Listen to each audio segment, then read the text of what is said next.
What's the meaning of although?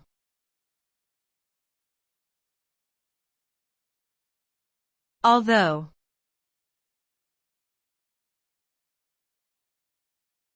Although.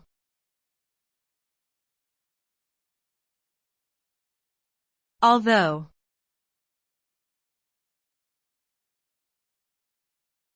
Although.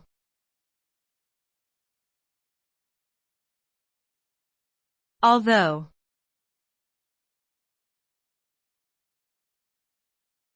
Although is a conjunction used to introduce a statement that contrasts with or contradicts the preceding statement. It is often used to show a relationship between two ideas that might seem contradictory at first glance. When although is used, it suggests that the following statement will contradict what has been said before and provide an alternative perspective. The use of although helps to create a more complex and nuanced picture of a situation. It can also be used to introduce a concession or limitation to an argument.